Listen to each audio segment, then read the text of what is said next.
Welcome back to African Farming Mzansi. Now, many hands make light work, and at Dasburg Farm, Gershwin Low can focus all his energies on producing exceptional merino sheep for extra fine, high-quality wool. Now, farming on this scale and at this level means that the industry regulations and standards are exacting, demanding attention to detail and, of course, careful management. Today, we're going to talk about compliance with industry regulations and standards across the value chain. And always, we've got some fantastic industry experts to share their knowledge with us on African farming. Ratselane, are you well, sir, from Afrivet? I'm well, and yourself, Tony? Good to see you once again. Allan, also joining us from Vleissentraal. How are you? Well, thank you. Fantastic being here. Thank you. Good to see you. Praveen, as always, good to see you. Yeah, great being here. Thanks, Fantastic. Joining us from Afgri, of course. Ratselane, let me start with you. I'm talking about industry standards, exacting standards that we obviously are needed when it comes to farming, whatever type of farming it may be. Let's talk about animal farming and how critical are standards when it comes to animal farming. Thank you so much, Tony. The issue of regulatory is a very important one. But I think it's fair if I start by saying keeping these regulations is very difficult. It's not easy for farmers to keep to comply, but for them to do that, it will be easy if they have a working relationship with the local veterinary staff. If they have that working relationship, it becomes easy if you know that I've got these regulations that I need to follow, and it's easy for me to follow them if I'm in a harmonious relationship with these people that I'm working with. It's very important. We've got diseases that are called infectious, that spreads faster. If we do not take issue of compliance very serious, you end up finding diseases having spread throughout a region or a district because they are not in good terms with the local veterinary. But if they have that working relationship, it becomes easy for them to pick up a call and say to them, you know what, I've got a problem. Yes, it's only one animal that is sick, but how can I mitigate this problem? And if they are able to do that, just one animal, it becomes easy again if majority of them are affected in a herd. Yeah. Allan, looking at the auction houses, obviously you look at the people that are coming, some of your clients, and there you do have regulations when it comes to your clients. Talk to me about that as well. For sure, Tony. There are a number of regulations. Firstly, any livestock agent, he acts on behalf of a principal, which will be seller, and he has to protect the interest at all times to get the best price. But no person shall act as a livestock agent unless he's a member of APAC. APAC being the Agriculture Producers Agents Council. All right. So you have to be a member of APAC. Firstly, to answer your one question, the only person that can conduct the auction will be members of APAC. All right.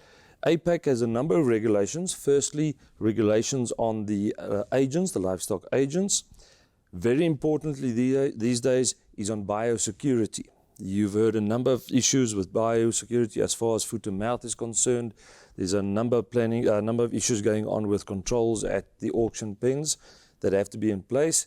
And very importantly, regulation is the stock identification. Regulation or Act 8 and 6 of identification and transport of animals.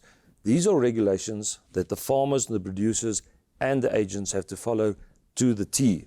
So as Vleissentraal, you will not deal with anybody who does not comply with those regulations that you mentioned? Absolutely. Any livestock agent has to be part of APAC or a member of APAC. Any farmer or producer has to comply to the regulations, stock theft, any identification, branding on the animals. Okay. So Praveen, listening to the answers from Afrivet, Vleissentraal, let's talk general now in terms of just having exacting standards and so forth. What's your take? Are we, from a South African farming community, are we usually good about it? We are, because we are heavily regulated, let's face it. But I think the important thing to remember is that we're dealing in food. You're dealing in people's lives. versus livelihood. So from a farming perspective and an enterprise point of view, you want to try to be as profitable as you can, but there is no cutting corners when you're dealing with food security and food safety. We've spoken about animal health, for example. Biosecurity is a huge issue, similar to grain and oilseed farming, for example. Managing your pesticides and herbicides that you're using, making sure that you use them in a responsible way only when it's necessary. Make sure you're not contaminating water sources, causing further harm downstream as water sources move through your farm and pick up on those toxic chemicals, etc. Transporting of grain as well. Make sure you're using reliable contractors to be able to do that. And when you're delivering grain to your silos, there's lots of information available to farmers on quality issues, what to look out for when it comes to the quality of grain, etc. But I think overall, there's a lot of compliance to that, so we don't have major issues in it. There's isolated incidents, but I think by and large our farmers are very responsible when it comes to that. Okay, we're in a good place. Ratselane, we're looking at commercial farmers. It's a little bit easier for them to comply. What about communal farmers? And when you want to control, animal health within the country, what do you do as Afrivet to communicate with them the importance of compliance and what they should look out for? As I have said, Tony, it's not easy for these farmers to comply with the regulations in a commercial setup. How much more in a communal area where there are no boundaries and so forth. But the most important thing, have a relationship with them.